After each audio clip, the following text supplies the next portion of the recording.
All right, the day started off with guys trying to save this little lizard, or whatever these little things are called, from the road. I was definitely not too happy with it, but I think this was why it was a good day.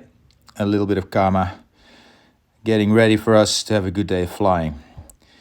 All right, so I just want to quickly show you what my flight was like yesterday. Was a good day in terms of thermals, but the wind direction wasn't brilliant because it was quite east, pushing us west, which means that we would go into airspace real quick if if you're not careful. So as you can sort of tell from this angle already, like the thermals are pushing me left, and every time on glide I try to push right because I know that further up, if I had a good day of flying, I would get in trouble with the airspace. So I can quickly show you. So the route was from York, sort of where the blue line starts, flying over Northern, and then that weird shaped red thing that's Pierce airspace. So I had a waypoint on that corner set, which I made sure I stayed on the right off. So, and then like from Jericho on, I knew that if I wanted to follow that route towards Milling, I had to stay under the 1219 meters. At least that's what I thought when I started it. I'll get back to that in a bit. Anyway, so took off from the hill. My intention was to hang around for a bit because Doug and Chad were up already, and they seemed to have like a good time. They stayed up easy, so I thought I'd play around for a bit. But I was up pretty quick, and then I got a cooker up way up high, like 3.5 meters a second or so up. So I didn't wait around and decided to just go for it. The first glide was actually quite good, as you can tell. I'm leaving it, but I'm going up.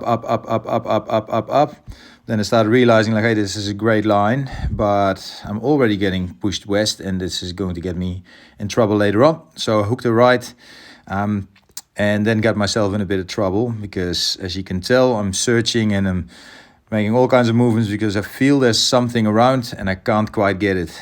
Don't quite get a bit of height. And at some stage I started flying, like I thought I'd go and glide again. And again, I had this stretch where I'm flying straight and I'm going up. At that stage I thought, like, well, if the day keeps going like this, I'm going to have an awesome day. And I believe I came on the radio at around by that stage as well, and said like that my track log would look absolutely retarded, which, as you can tell, it kind of did.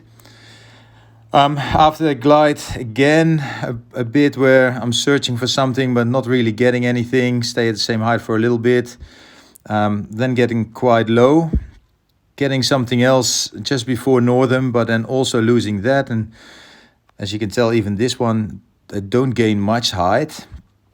And at this stage, it's getting a bit, doubting a bit, like, what should I do? Am I going to go on the right of Northern?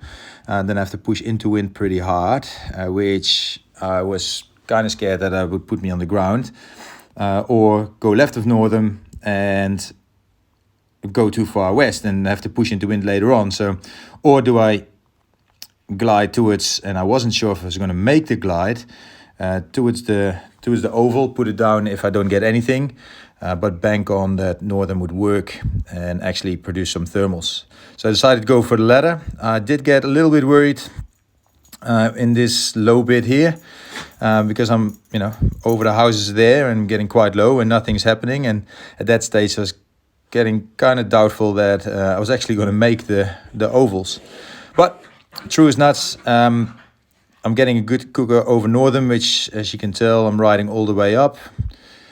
It's nice and strong, and I continue my journey, after which, again, a little bit of struggling here where I think I'm getting something and I'm thermaling, but I'm not really gaining much height. Another glide, speed bar. I believe on these stretches I did around about 70 kilometers an hour downwind, which is pretty cool. And then I got a really good cooker here. As you can tell, this one is going pretty straight up, which tells you that's a really nice one. Couple of zigzags, quite consistent, catching the thermals at around about the same distance, which is great. So that felt actually quite good. I had guys on my tail. I saw him on my screen because we're on live track 24 together, so I can actually see where he's flying. And I was close to Northern before he took off, and fairly quickly he was about 4 kilometers behind me. So I felt a little bit of pressure of staying ahead. Then I've got a stretch here where, as you can tell, it's a bit weird circling I'm doing here, not gaining much height, and I feel like I'm really working something weak, and I constantly feel there must be something around, but I can't quite get it. It feels like, as you can tell, like I'm not even circling. It's like it's very strong wind, and I'm I'm waiting for something to actually take me up. And this might not seem very long, but like once in the sky, like I felt like I was battling that for like quite a long time until I finally get something that takes me up a little bit more. Another zigzag, another good one up, zig, good one up, down like around about here. So this is getting to Kalingri. So yeah, around about this sort of point, I start to realize like, hey, I might actually crack that 100. I'd heard the guys had landed by then, so I had that pressure off me. I wasn't aware of anybody else flying, so I thought like, oh, okay, now I don't have to worry about anything else. And I just needed to make sure that I got around that bit of airspace here. So that waypoint just above Kalingri, I had on my map, made sure that I'm on the right of that. Stay on the right of that road between Kalingri, Bolgard, Piawaning, because the airspace, even though the red line is on the left of that road, the airspace is actually on that road. So I made sure I stayed on the right of that, which was a little bit of work, hence the pushing right constantly. But as you can tell from, I think I screenshot it as well actually. There you go. Stayed nicely on the right of that road all the way up to Jericho, and when I go a little bit left of it. And at that stage, I got to that other bit of airspace behind it, and my Fly Sky Highs tells me like, hey, it's restricted from 1219 and over, and under it is Q. And initially I thought like, hey, I'm allowed to fly under that. But when I got to that point, I wasn't 100% sure, and I was not going to risk having my flight